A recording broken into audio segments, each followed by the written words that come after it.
Hello hello hello மக்களே, இது உங்கள் லோக்கல் லேக்கா. தேர்தல் களம் இப்போ ஆபரேஷன் விஜய் மோடுக்கு மாறிடுச்சு. திமுகவை வீழ்த்த விஜய் தான் சரியான ஆளுன்னு டெல்லி மணக்கு போடுது.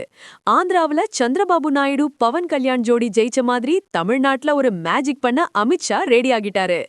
இதோ அந்த 7 அதிரடி ரகசியங்கள். 1. தமிழக வெற்றி கழகத்தை எப்படியாவது என்டிஏ கூட்டணிக்குள்ள கொண்டு வரணும்னு அமித்ஷா நேரடியா களத்துல இறங்கிட்டாரு. 2. இதுக்காக ஆந்திரா துணை முதல்வர் பவன் கல்யாண் மூலமா விஜய் கிட்ட ரகசிய பேச்சுவார்த்தை நடந்ததா ஒரு மெகா தகவல் கசிஞ்சிருக்கு. 3.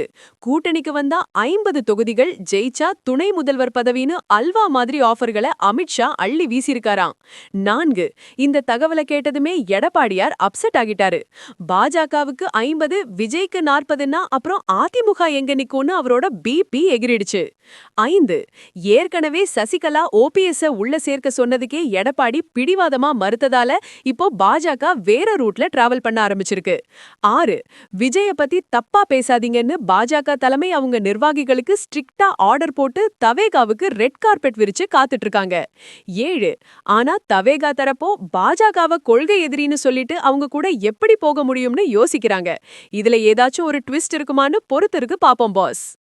டெல்லியோட இந்த மெகா ஆஃபரை தளபதி விஜய் கையாள்ற விதத்தை பார்க்கும்போது அவரோட படத்துல வர்ற அந்த ஒரு மாஸ் பஞ்சு தான் ஞாபகத்துக்கு வருது. நம்ம கிட்ட வரணும்னா ஒரு தகுதி வேணும், நம்மள எதிர்க்கணும்னா ஒரு தனி தைரியம் வேணும்.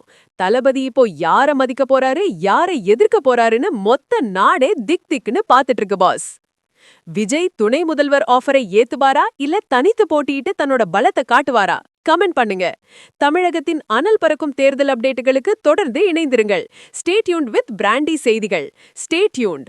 உண்மையை லவுடா சொல்வோம், குயிக்கா சொல்வோம். This is Local Lekha signing off. Keep watching. Bye bye. ஒரு விசில் போடுங்க பாஸ்.